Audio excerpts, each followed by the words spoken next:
सर्वांना नमस्कार मित्रांनो।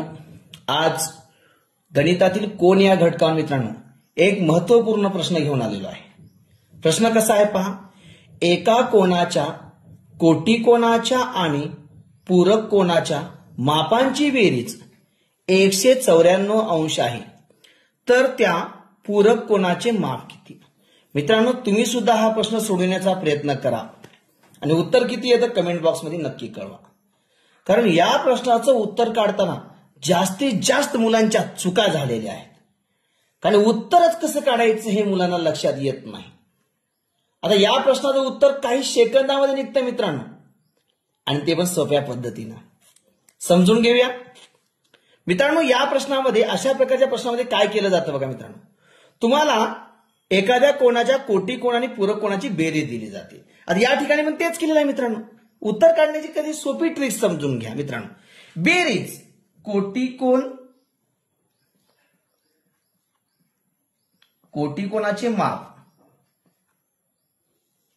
कोटी कोणाचे माप अधिक पूरक कोणाचे माप, ह्या दोघांची बेरीज दिलेली आहे मित्रांनो। पूरक कोणाचे माप ह्या दोघांची बेरीज मित्रांनो 194 अंश दिलेली आहे। एकाच क्ल्यूवरून उत्तर कसं काढायचं मुलांना लक्षात येत नाही। आता यातून 194 वजा करायचे का 180 वजा करायचं, पूरक कोण कसं काढायचं काहीच त्यांना सुचत नाही, मुलं गोंधळतात। परंतु मित्रांनो एका वाक्याला दुसरं वाक्य अटॅच असतंच, फक्त आपल्या लक्षात येत नाही।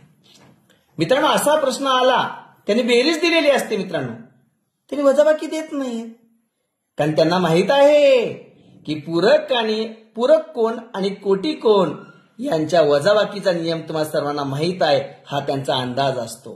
आणि ज्यांना माहित आहे ना त्याच मुलांना हे उत्तर निघतं। अरे म्हणजे पूरक कोण आणि कोटी कोण यातील फरक मित्रांनो फिक्स असतो। हो, पूरक कोण आणि कोटी कोण मित्रांनो बघा, पूरक कोण व कोटी कोण यातला जो फरक आहे ना मित्रांनो तो फिक्स असतो। फिक्स म्हणजे फिक्स किती?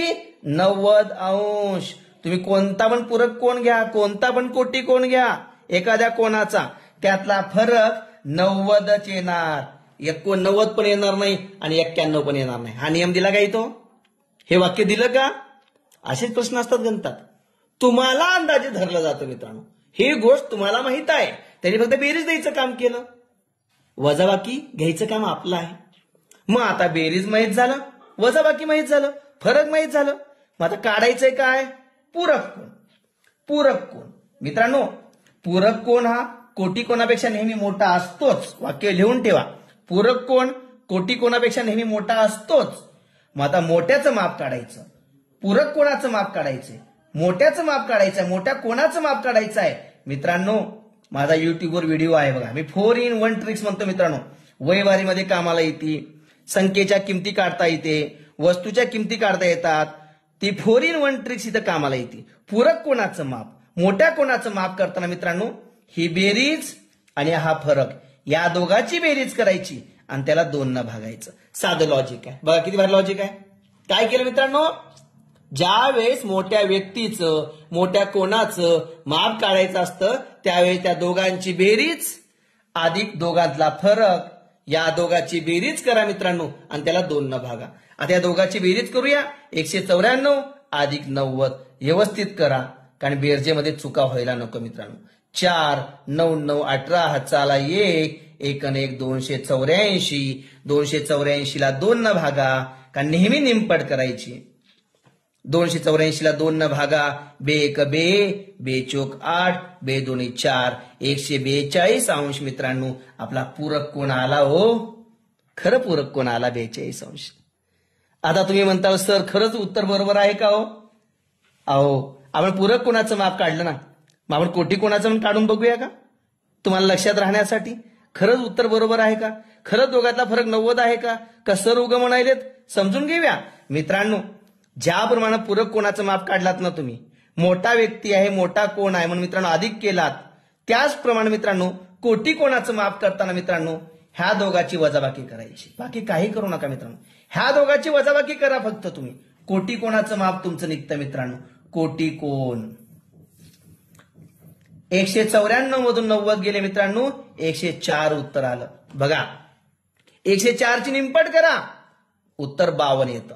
बघा कोटी कोण 52 आला, पूरक कोण 142 आला. दोघातला फरक ह्या सरने 90 लिहून दिला. खरंच येतो का हो? बघूया बरं.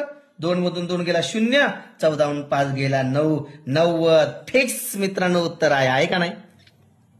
बघा म्हणजे वाक्य दिलेलं नाही तरी आधार म्हणून आपल्याला घ्यावं लागतं. असे अनेक प्रश्न असतात गणितामध्ये.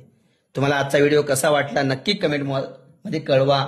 आणि आपल्या विजयकुमार नरवणे सर युट्यूब चॅनलवर मित्रांनो असेच महत्वाचे प्रश्न तुमच्यासाठी स्पष्टीकरणासह घेऊन आलेलो आहे. ऑनलाईन टेस्ट आहेत मित्रांनो, घटकवार स्पर्धा परीक्षेची तयारी करणारे, नवोदय, स्कॉलरशिप, कोणती का स्पर्धा परीक्षा असणारा, प्रत्येक स्पर्धा परीक्षेसाठी महत्वाचे घटक तुम्हाला आपल्या चॅनलमध्ये विजयकुमार नरवणे या प्लेलिस्टमध्ये तुम्हाला दिलेले आहेत मित्रांनो. ते पहा. आवडल्यास स्पर्धा परीक्षेची तयारी करणाऱ्या मुलांना शेअर करा. धन्यवाद.